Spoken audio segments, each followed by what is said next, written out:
Tu m'as souvent parlé de Race et Histoire de Lévi-Strauss. Pourquoi? Race et Histoire, c'est le livre qui m'a appris à penser. Ça a été une révélation pour moi dans ma vie. Je l'ai lu en septembre 67, j'étais élève à la rue d'Ulm, donc je me rappelle encore la date, c'est étonnant. C'est un livre que j'ai énormément annoté, etc. Je sais qu'il est souvent pas pris très au sérieux, parce qu'on considère que c'est un petit ouvrage un peu pour classe terminale, pour je ne sais quoi, etc. C'est quand même Lévi-Strauss, c'est d'une pensée très très rigoureuse. C'est là-dedans qu'il explique une vision globale de l'histoire et à quel prix il faudra éviter une mondialisation qui ferait disparaître la diversité des cultures. Et surtout, il explique un mot fondamental et qui n'est toujours pas d'ailleurs passé complètement dans les mœurs en France, c'est que c'est la notion de race elle-même qui est raciste. Parce que la notion de race n'a pas de fondement biologique. Et il fait très bien comprendre que c'est la culture qui compte plus que la couleur de la peau, et que par exemple entre un noir américain et un sénégalais qui ont pourtant la même couleur de peau, la différence culturelle est beaucoup plus considérable souvent que simplement l'apparence physique.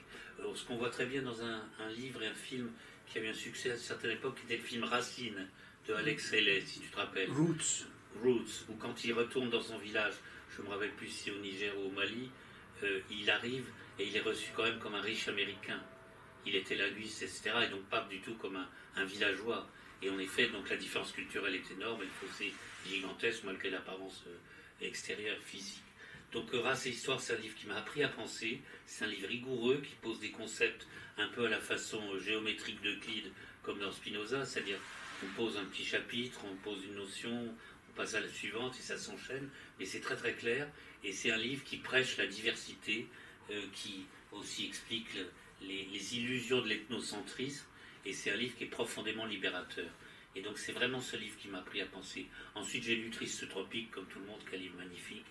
J'ai lu aussi ses entretiens avec Georges Charbonnier, qui sont des entretiens Claude Lévi-Strauss, et où il parle longuement de cette notion de révolution néolithique. Et c'est cette notion de révolution néolithique qui, moi, m'a aidé à comprendre l'époque actuelle.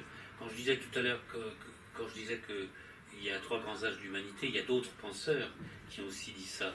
McLuhan, le spécialiste des médias, le dit différemment, mais il n'arrête pas de parler de cette mutation en cours. Et donc c'est Lévi-Strauss finalement qui m'a fait comprendre qu'on était dans une métamorphose majeure de l'histoire humaine aujourd'hui. Et ça a guidé toute ma vie.